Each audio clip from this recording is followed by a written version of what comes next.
Aleluia. Eu gostaria de compartilhar com os irmãos nesta noite um texto que se encontra na primeira epístola, a primeira carta de Pedro, capítulo 5, versículo 10. Quem tem a Bíblia física, lá no finalzinho da Bíblia, de trás para frente, Apocalipse, Judas, 3ª, 2ª, 1 João, 2 Pedro, 1 Pedro. 1 Pedro 5,10, o apóstolo Pedro, santo homem de Deus, que nos trouxe aqui esta instrução poderosa. Aqui no telão, se você quiser acompanhar, temos a versão Nova Almeida atualizada. Eu vou usar aqui a nova versão transformadora. Vamos ficar em pé em reverência à palavra do Senhor? Primeiramente eu vou ler aqui como está no telão, depois eu vou ler na versão que eu vou me ater nesta noite. E o Deus de toda graça, que em Cristo os chama à sua eterna glória, depois de vocês terem sofrido por um pouco, Ele mesmo irá aperfeiçoar, firmar, fortificar e fundamentar vocês. Eu vou ler na versão transformadora. E o Deus de toda graça, que em Cristo os chamou à sua eterna glória, depois de vocês terem sofrido por um pouco, Ele mesmo irá aperfeiçoar, firmar, fortificar, fundamentar vocês. Amém? Você pode se assentar.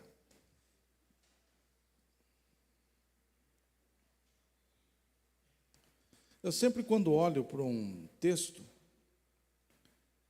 eu sempre olho fazendo perguntas. Quem que escreveu? Quando escreveu? Por que escreveu?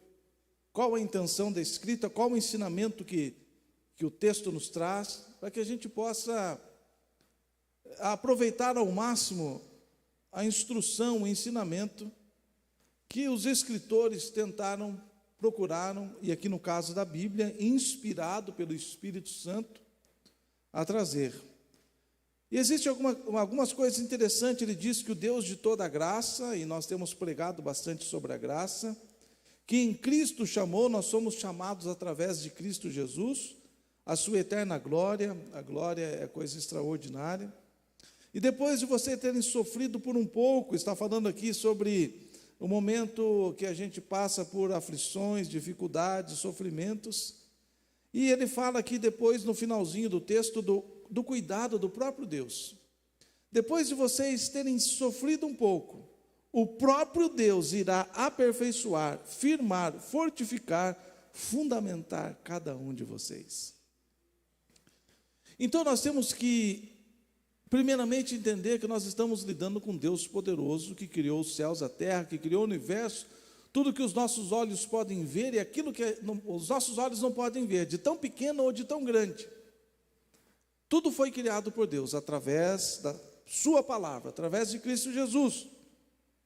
E esse Deus tão maravilhoso, tão extraordinário, tão grande, que a gente não encontra palavras para dizer, expressar, porque a Bíblia diz que Ele é imarcessível, quer dizer, a mente humana não consegue compreendê-lo na sua totalidade, mas o que é necessário que conheçamos, Ele revela através da sua palavra. Mas nós sabemos que o nosso Deus é glorioso, extraordinário, poderoso, e apesar de todas essas coisas, o apóstolo Pedro, inspirado pelo Espírito Santo, ele disse assim, que Deus irá, vamos trazer numa linguagem humana, né? Deus irá tirar um tempo na sua agenda para trabalhar em cada um de nós. Veja que coisa extraordinária. Que outro Deus teria este cuidado? Esses dias estava conversando com algumas pessoas e falando a respeito da soberania de Deus. E muitas vezes as pessoas ficam pensando, mas como é que funciona esta área? Como funciona aquela? E eu falei assim para estas pessoas, dizendo assim, olha, Deus criou Adão e Eva, colocou aqui neste mundo perfeito, não tinha sofrimento, não tinha doença, não tinha enfermidade, não tinha cansaço, não tinha nem suor. Tudo era perfeito, eles viveriam para sempre. Mas Adão e Eva decidiram, enganados pela serpente, desobedecer a Deus.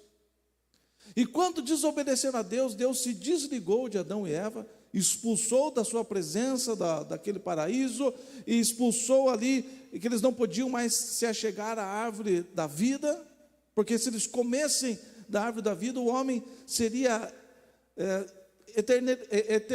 vixe, agora faltou aqui, né? Seria se tornado eterno, vamos simplificar a coisa, né? Teria se tornado eterno na sua vida de pecado. Mas Deus, olhando para a raça humana, Deus, ele não decidiu abandonar o povo. Então nós temos que entender na nossa mente que Deus, ele não tinha compromisso nenhum em salvar o homem. Deus não tinha obrigação nenhuma de salvar, porque ele colocou o homem e falou assim: não coma daquele fruto. Mas o homem decidiu desobedecer. E Deus podia ter falado assim: agora se virem. Vocês não vão mais participar do fruto da árvore da vida, para que vocês não se tornem eternos, participantes do pecado de forma eterna. Vocês vão cultivar a terra, se virem. Mas esse Deus tão maravilhoso, ele decidiu, num plano extraordinário, através de Cristo Jesus, resgatar aquilo que havia perdido. E além de resgatar, ele poderia simplesmente salvar a mim e a você, e falar: agora se virem nesse mundo. Mas Pedro, inspirado pelo Espírito Santo, está dizendo que este Deus tão extraordinário, de toda graça, de eterna glória, ele vai aperfeiçoar, firmar, fortificar, fundamentar cada um de nós. Eu gostaria de me ater a este finalzinho do versículo que diz: aperfeiçoar, firmar, fortificar e fundamentar, porque isso é de suma importância para a nossa vida. Então, o primeiro ponto que eu gostaria aqui é de falar que nós somos aperfeiçoados por Deus. O que é ser aperfeiçoado? É passar pelo processo da restauração ao estado original. O ser humano, nós temos que entender uma coisa. As pessoas aí no mundo dizem assim: todos os caminhos levam a Deus.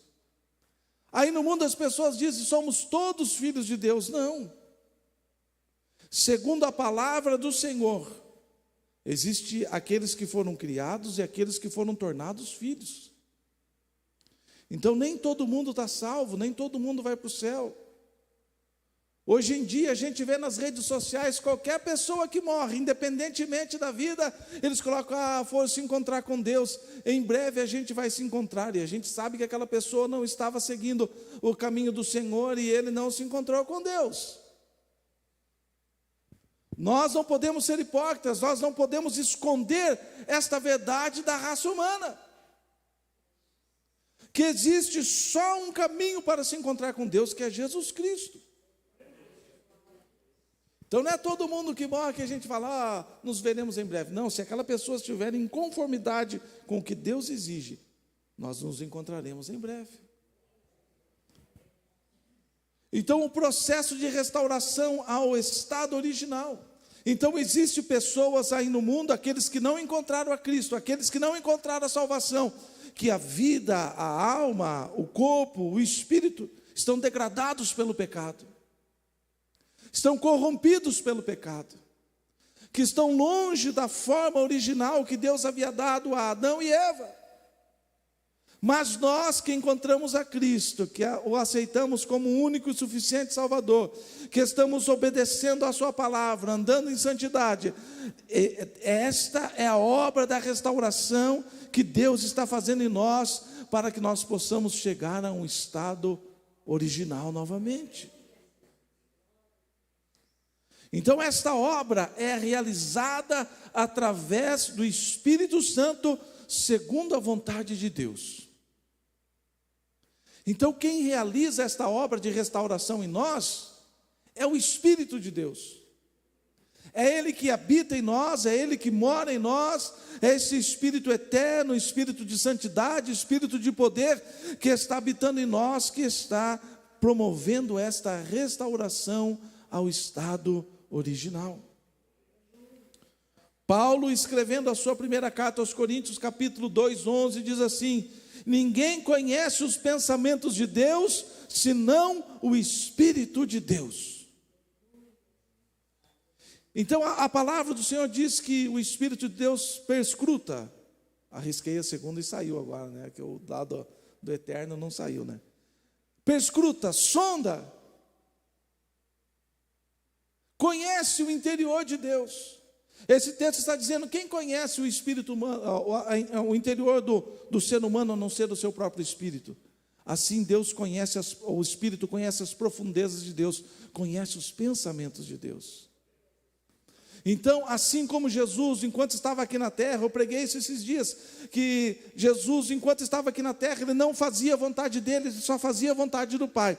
O Espírito Santo está habitando em nós, não para fazer o que ele quer, não para fazer o que nós queremos, mas para trabalhar em nós, segundo o que Deus tem estabelecido a cada um de nós.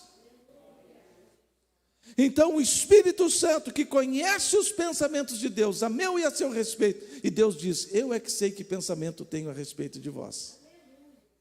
Então o Espírito Santo vai lá nas profundezas de Deus e conhece os pensamentos de Deus a nosso respeito. Daí ele vem e fala assim: eu sei o que Deus tem para a Silmara, eu sei o que Deus tem para a Eusita, eu sei o que Deus tem para a Zélia, eu sei o que Deus tem para o Joel. Ele sabe o que Deus planejou para cada um de nós, e ele então começa esse trabalho maravilhoso de restauração, para que a gente possa se tornar cada dia mais parecido com Deus. Aleluia! Paulo, escrevendo aos Filipenses 1,6, ele diz assim: eu tenho certeza que aquele que começou boa obra em vocês irá completá-la até o dia em que Cristo Jesus voltar. Então nós temos que entender que esta obra de restauração, ela é contínua e é eficaz. Nós temos que entender uma coisa, irmãos, que Deus não faz nada pela metade, Deus não faz nada que não funciona direito. Tudo que Deus faz é perfeito. E tudo que o Espírito Santo de Deus faz também é perfeito, porque eles são um. Eles têm a mesma natureza, a mesma essência, o mesmo poder, a mesma glória, a mesma santidade. Eles têm o mesmo pensamento, eles têm a mesma direção. É por isso que os três são um. Então esse Espírito maravilhoso que conhece e que trabalha, ele está trabalhando perfeitamente em mim, ele está trabalhando perfeitamente em você, ele não está errando. Quem sabe, como o Pedro está dizendo, quem sabe a gente esteja passando por um momento de dor, de sofrimento, de dificuldade, mas o Espírito Santo não está enganado, ele não está nos conduzindo para um caminho errado. Mesmo que a gente passe por algum sofrimento, ele está nos aperfeiçoando. Aleluia. Ser aperfeiçoado é ser equipado pelo próprio Deus a vencer a nossa leve e momentânea tribulação, ou o nosso leve e momentâneo sofrimento. Paulo diz assim, né? O nosso leve e momentâneo sofrimento. Então, quando nós estamos sendo aperfeiçoados, como diz aqui Pedro, somos aperfeiçoados por Deus, significa que Deus está nos equipando. Quando eu falo em equipar, eu me lembro de um soldado. Vamos pegar aqui um exemplo. Eu gosto muito de coisa militar. Eu gosto do exército, da polícia. Eu acho bonitas as viaturas da Rota, lá em São Paulo. As viaturas da Rony, aqui em Curitiba. Hein, que coisa bonita, né? Eles passam tudo de cara fechada, andando assim, né? Olhando assim, mas eu fico, aquilo que está um brilho, né? As viaturas são pretas, mas está um brilho, o pneu está brilhando.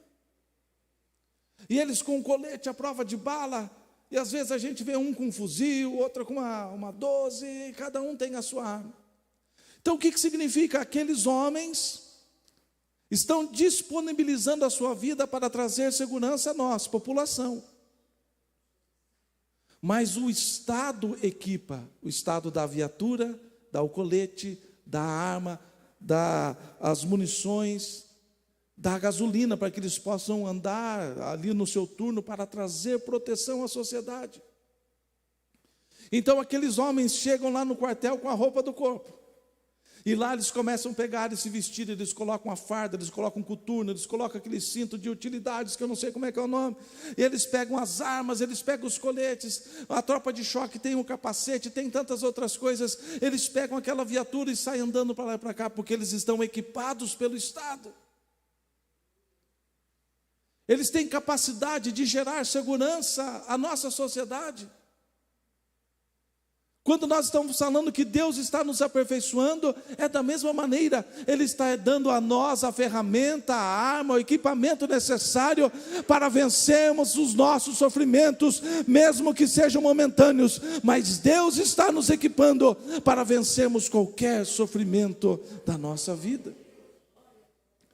Então, por isso é maravilhoso servir a Deus. Deus não nos abandonou, Ele falou assim, se vira.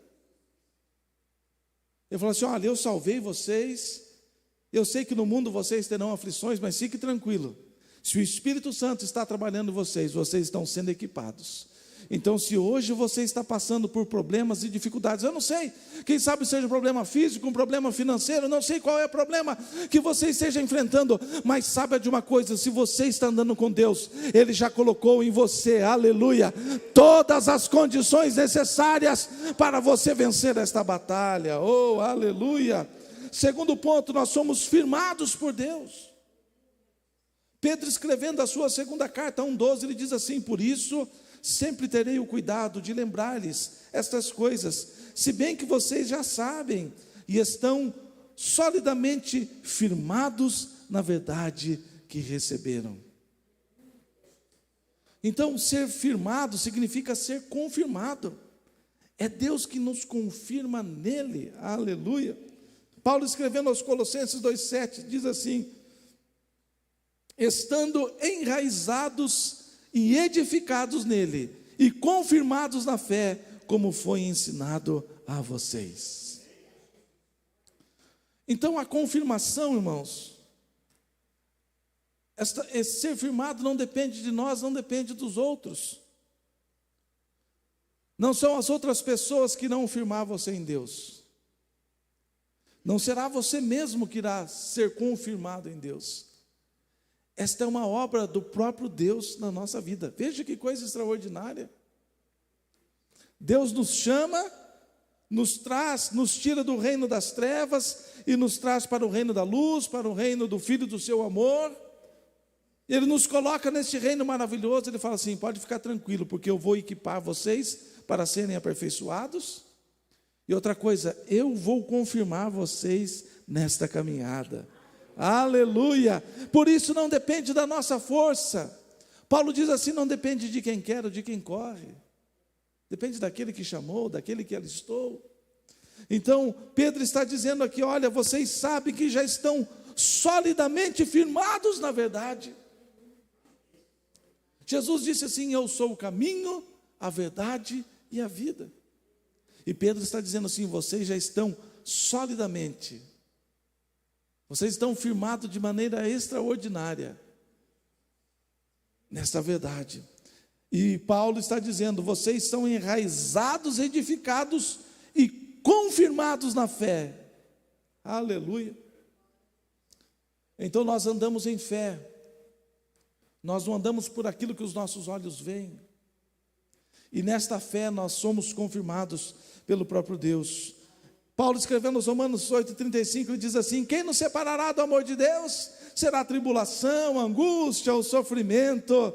E o próprio Deus nos confirmou, aleluia. E Cristo já nos garantiu lá, está escrito em João 8:10-28, eu lhes dou a vida eterna, e ninguém poderá arrancar vocês da minha mão. Então nós olhamos aqui para Paulo dizendo, quem é que vai nos separar do amor de Deus?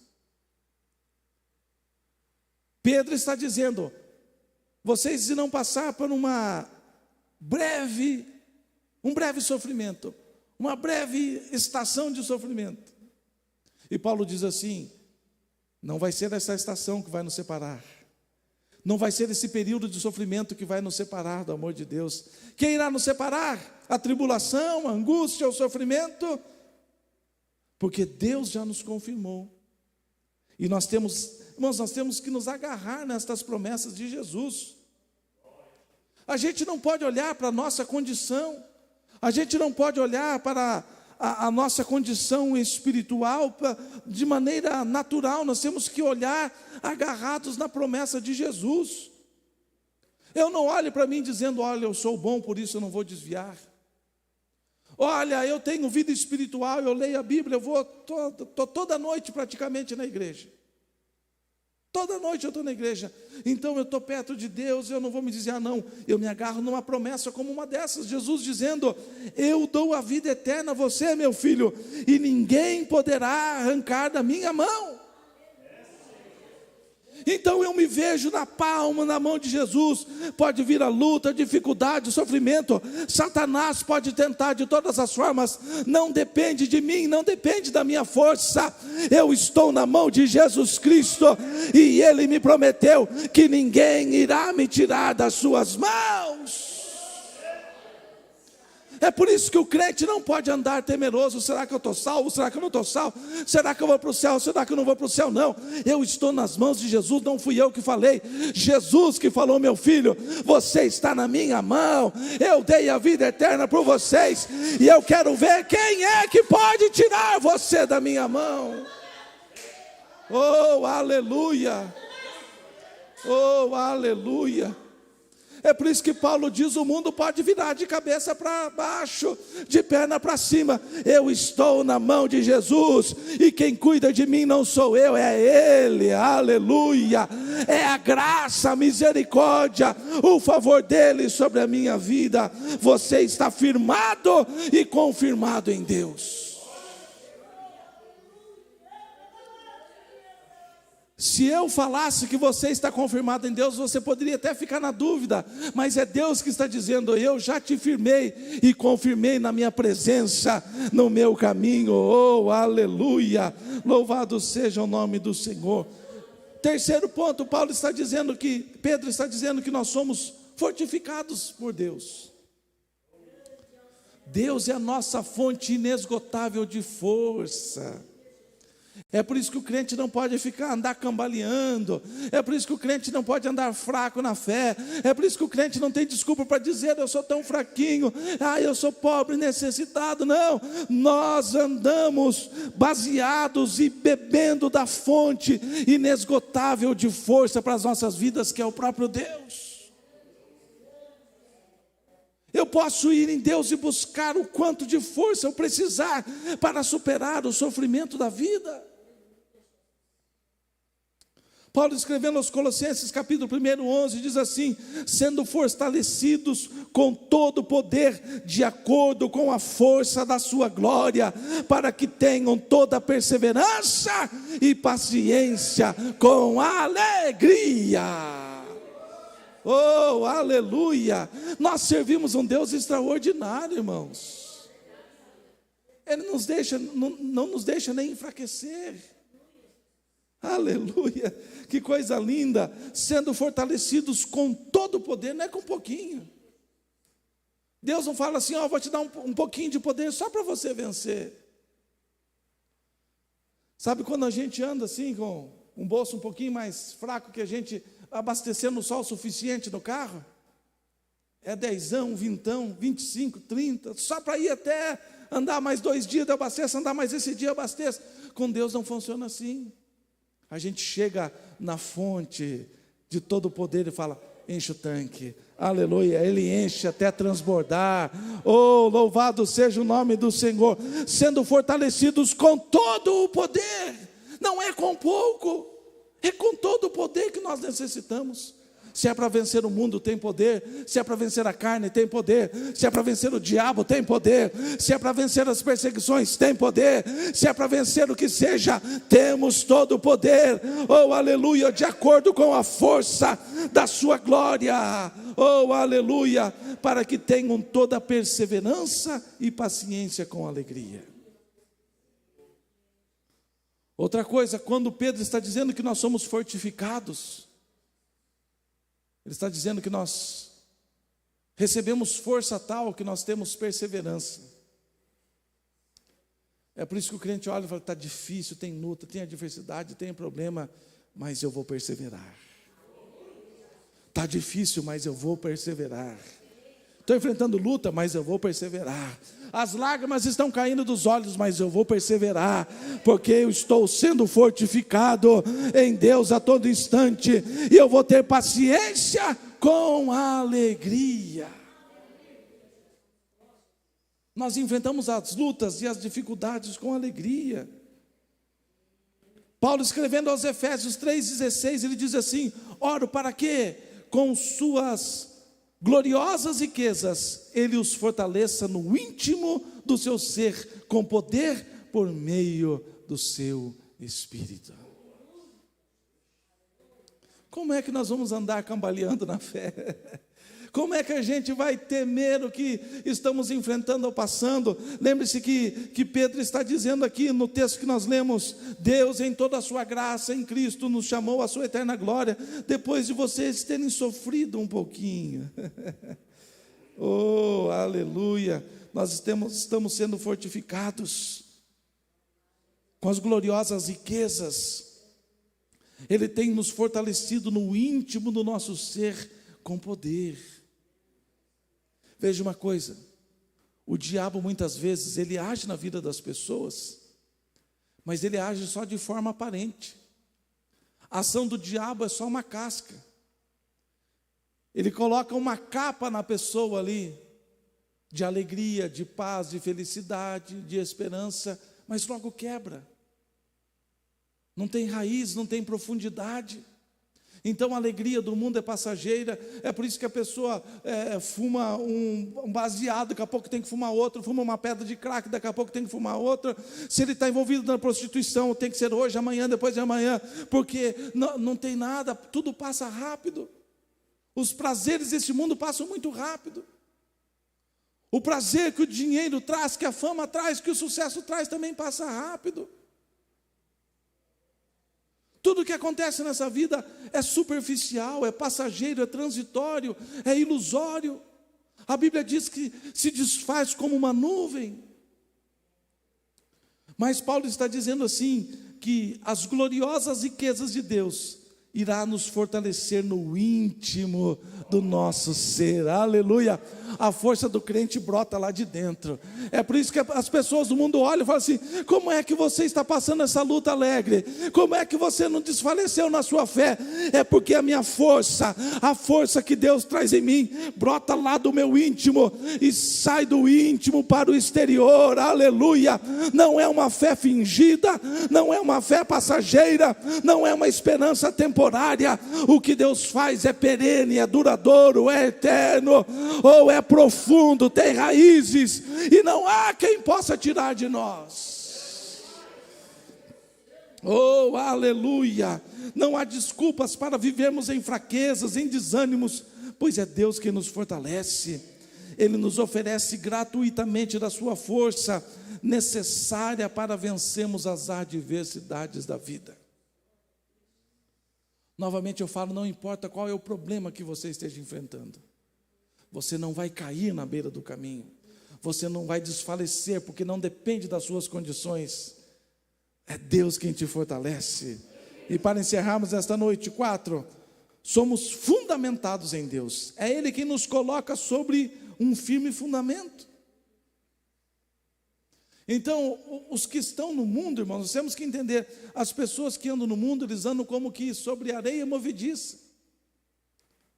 Você nunca vê ninguém, qualquer pessoa que não tem Deus, qualquer pessoa que não tem Deus, pode ser qualquer uma, alguma área da vida ele está atolado, ele está sofrendo, está se arrastando em alguma área da vida. Às vezes está sem dinheiro, às vezes tem dinheiro, mas não tem saúde, às vezes tem saúde e dinheiro, mas não tem paz, às vezes tem paz, saúde, mas não tem alegria, não tem esperança. Aqueles que não têm Deus, eles estão sempre se arrastando de uma maneira ou outra. Não importa onde esteja morando, vivendo, não importa o salário, se está numa mansão ou se está embaixo de uma ponte, se ganha, não sei, 100 mil, 200 mil, ou se ganha 10 reais por mês, não importa. Aqueles que não têm Deus, eles estão sempre se arrastando em alguma área da vida, porque eles não têm os pés colocados sobre um firme fundamento. E Jesus disse: eu sou a rocha verdadeira. E os nossos pés estão colocados sobre uma rocha firme. O escritor aos Hebreus 1:10 diz assim: no princípio, Senhor, lançastes o fundamento da terra, e os céus são obras das tuas mãos. No princípio, Senhor, lançastes o fundamento da terra. Segundo a Bíblia, o mundo tem aí 6, 7 mil anos de existência. Daí vem os cientistas e falam: não, mas os dinossauros morreram não sei quantos milhões de anos. E o escritor dos Hebreus está dizendo assim: Senhor, tu lançastes o fundamento da terra. A terra está aqui, ninguém conseguiu destruir essa terra. Se o diabo pudesse, ele já teria destruído a terra, teria destruído os mares, as aves, os peixes, os animais, porque tudo glorifica a Deus. Ele teria destruído aí a lua, o sol, as estrelas, porque a Bíblia diz que tudo resplandece a glória de Deus. Mas Deus lançou este mundo sobre firme fundamento, aleluia. A terra está fundamentada pelo próprio Deus. Se Deus sustenta esta terra, se Deus sustenta o universo, será que Ele não tem poder de sustentar a nossa vida? Você está firmado em Deus, e não é nada, não existe nada que possa lhe abalar, aleluia. Paulo, na sua primeira carta ao jovem Timóteo 3,15, você saberá como deve proceder na casa de Deus, que é a igreja do Deus vivo, coluna e fundamento da verdade. Veja que coisa interessante, existe o movimento dos desigrejados. Não precisa de igreja, cada um vive do jeito que quer, cada um faz do jeito que quer. E daí vem Paulo e escreve assim: a igreja do Deus vivo é coluna e fundamento da verdade. É por isso que Deus colocou a mim e colocou a você neste lugar. Porque esta igreja não é a igreja do pastor Fausto, não é a igreja do pastor Hudson, esta é a igreja de Deus. Coluna e fundamento da verdade. É por isso que você já passou por tantos ventos, é por isso que você já passou por tantas tempestades, é por isso que você já passou por tantas aflições e continua em pé. E não será a luta que você está enfrentando hoje, ou a luta que sobrevier na sua vida amanhã, nada poderá tirar os teus pés desta rocha, porque Deus te colocou na igreja do Deus vivo, aleluia, que é a coluna e fundamento da verdade. A igreja é coluna porque é a instituição escolhida pelo próprio Deus para exposição, explanação e ensinamento da palavra. Deus nos colocou num ambiente, numa estrutura, numa instituição que tem firme fundamento e colunas sólidas. Se nela nós permanecemos, não seremos enganados, não seremos confundidos, não seremos envergonhados, não seremos derrotados, seremos mais do que vencedores por meio daquele que nos amou.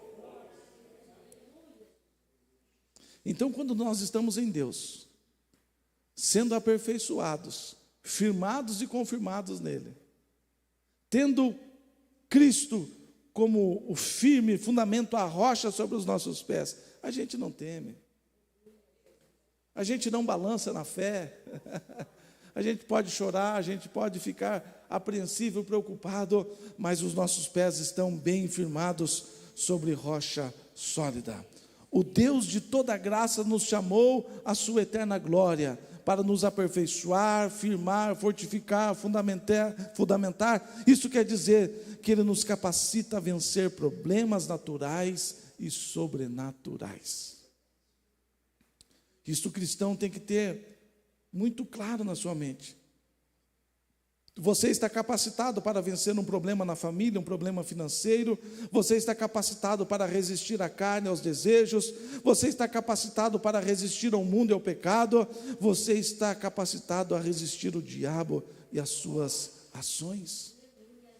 Então a capacidade que Deus nos dá é para agir no mundo natural e agir no mundo sobrenatural.